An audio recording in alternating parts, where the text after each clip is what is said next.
po sa inyong lahat guys, andito na naman po tayo, magbibigay tayo ng episode update po sa nangyari sa A Soldier's Heart guys. Ayan, at kung bago po kayo sa channel na to, please huwag niyo pong kalimutan na mag-subscribe at click the bell para sa susunod nating update.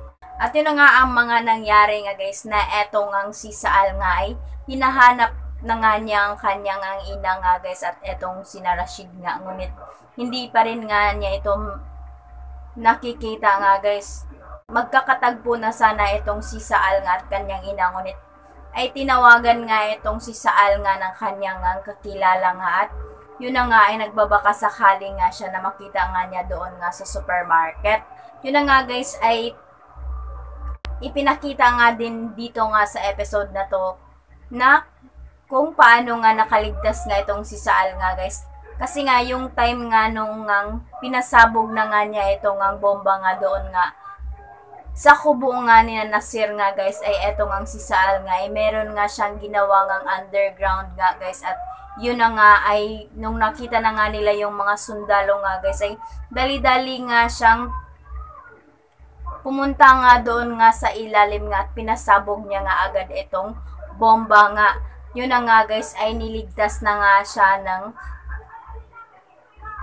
kakilala nga niya nga guys na taga ibang bansa nga guys, ay eto nga ding si Wajid. At yun na nga guys ay eto nga sinasaal nga ay meron nga ding pinapatakbong kumpanya nga guys. At yun na nga ay eto nga ding si Saal nga ay maganda na nga din ang buhay niya nga guys, kasi nga noong siya nga ay kinuha nga nito ni Wajid nga at tinulungan nga siya, ay dinala nga siya doon nga sa ibang bansa nga guys. At yun na nga ay pagbalik nga niya sa Pilipinas nga ay ibang-iba nga na itong si Saal nga, at nag-ibang anyo na nga siya guys. At yun na nga ay wala na nga siyang balbas nga, at nagpagupit na nga rin siya guys, at hindi na nga siya makikilala nga ng mga sundalo siguro guys. At yun na nga guys ay samantalang eto na nga ding sinaminda nga doon sa kanilang bahay nga kasama nga itong mag-ama nga niya guys at si Grace, ay etong ang si Minda nga inutusan nga niya itong mga anak nga niya at itong si Dante nga guys doon nga sa labas nga. At yun na nga ay etong ang sina Alex nga ay inaayos nga yung mga halaman nga doon sa labas nga. At eto na nga din si Grace nga ay nagluto na nga din ito ng toron nga. At yun na nga ay masayang masaya nga silang lahat nga guys. At eto na nga din ay etong si Minda nga ay naglilipit nga sila ng mga gamit nga doon, ay nakita nga niya itong lumang pictures nga ni na Alex nga guys nung bata pa nga sila. At yun nga ay inaalala nga niya na ibang-iba na nga talaga daw itong si Elmer nga noon at ngayon. Kasi ngayon daw nga guys ay naging mabait na nga daw itong si Elmer nga, kasi nga ay magiging ama na nga daw ito guys. At yun na nga itong si Minda nga ay naisipan nga i-display nga itong pictures nga ni na Alex nga doon nga guys. At yun na nga ay itong si Minda nga ay humingi na nga din ng hug nga dito sa dalawa nga niyang anak nga. At yun na nga guys ay hinag na lang nga din na Alex nga ito guys, baka nga ito ay magtampo. At ito na nga din ay nakihag na nga din itong si Dante sa kanila. Ayan, at masayang masaya nga itong pamilya nga ni na Alex nga. Yun na nga guys ay tumawag na nga din itong si Yasmin nga dito kay Minda nga. At eto na nga ay sinabi na nga din ni Yasmin nga dito kay Minda na pagpasensya na nga daw na wala nga daw itong si Yasmin nga nung nagpunta nga si na Minda doon nga sa pwesto nga ni na Yasmin nga guys. At yun na nga ay sinabi na nga din ni Minda na okay lang naman daw, kasi nga ay gusto lang daw nga niyang ipakilala nga din itong si Yasmin nga dito kina Alex nga guys. At ayun na nga guys ay tinanong na nga din ni Yasmin na andun mga daw itong mag-ama nga ni Minda nga guys. At eto na nga ay sinabi na nga din ni Minda na oo nga daw, kasi nga ay nag-R&R nga din daw ito. At eto na nga eto nga si Yasmin ay sinabi na nga din niya dito kay Minda na mabuti naman daw, kasi nga ay may kasama na nga din daw itong si Minda sa kanilang bahay nga guys. Ayan, yun na nga ay eto nga si Minda nga guys ay inibitahan nga niya itong si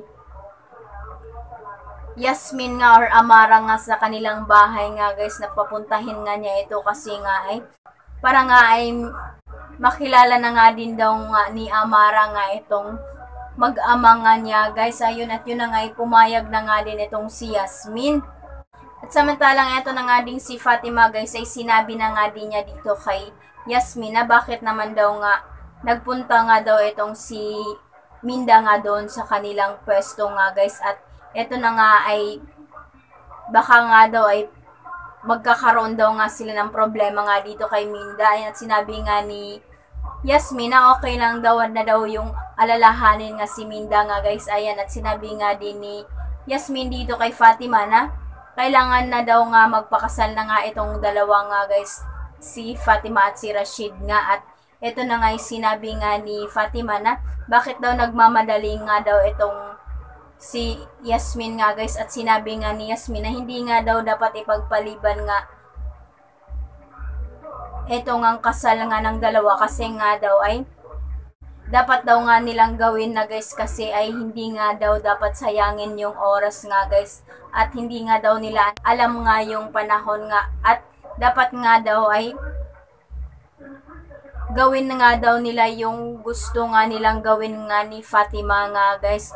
Kasi nga ay mahal nga nilang isa't isa at wag na nga daw mag-alala sa kanya kasi eto nga si Fatima nga ay nag-alala nga dito kay Yasmin na siya na nga lang mag-isa nga guys kung magpapakasal nga itong dalawa. Eto na nga ay sinabi na nga din ni Yasmin na wag na nga siyang alalahanin at okay lang daw nga siya. At eto na nga din guys inahabilin nga niya itong si Amir nga na kupkupin nga ito ni na Fatima nga guys at pag-aralin daw nga ito gaya nga ng ginawa nga ni Saal nga guys. Ito na nga ay para nga din nagpapaalam na nga din itong si Yasmin nga at bakit kaya na pwede naman nga silang magsama nga nitong apat na nga kung sakaling ang magpakasal na nga itong dalawa nga din guys. Ayun. At yun na nga guys ay eto nga din si Yasmin nga guys ay may pinuntahan nga itong kakilala nga niya at yun na nga guys ay bumili nga siya ng baril nga doon at tinanong nga siya kung para saan daw nga niya iyon gagamitin. Yan guys at sinabi nga niya na gagamitin daw nga niya ito sa paniningil nga guys. Yun at sana nga ay wag ngang matuloy nga na mabaril nga niya itong sina Minda nga guys at Dante dahil nga maniningal nga itong si Yasmin. At samantalang eto na nga din si Jethro nga guys ay busy nga doon sa kanyang pagpipainting nga guys at dumating nga itong si General Mondehar nga at nakita nga niya yung ginagawa nga ng kanyang anak. At sinabi nga niya guys na alam ba daw nga ni Jethro nga guys na meron nga daw project yung US Defense Department nga guys na training program nga guys.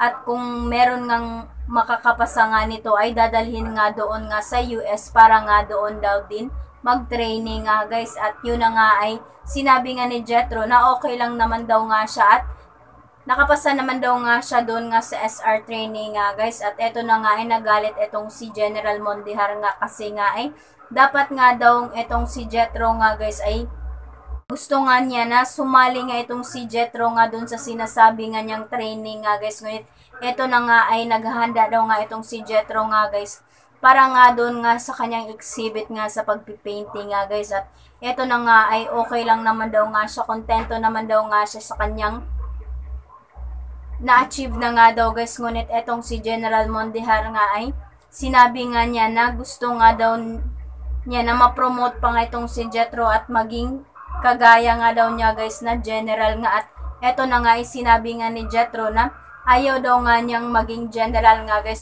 Kung ma-promote daw nga siya ay okay lang nga daw.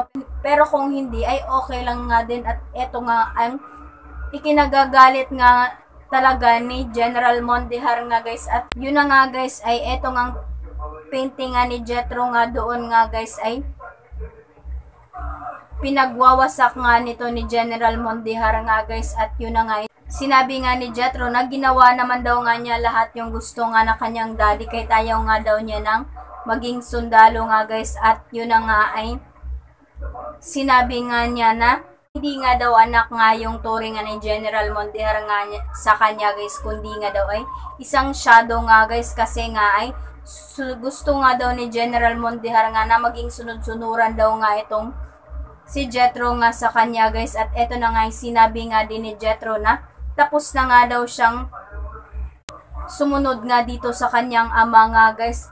Yun na nga ay ayaw nga nang niyang sundin nga itong kanyang ama at sinabi nga niya na sana nga daw ay kasama na nga din daw nga niya itong mami niya nga guys, kasi sana nga daw ay namatay na nga din daw nga siya. At yun na nga ay sinuntok nga siya ni General Mondihar nga sa tiyan nga guys, ayun.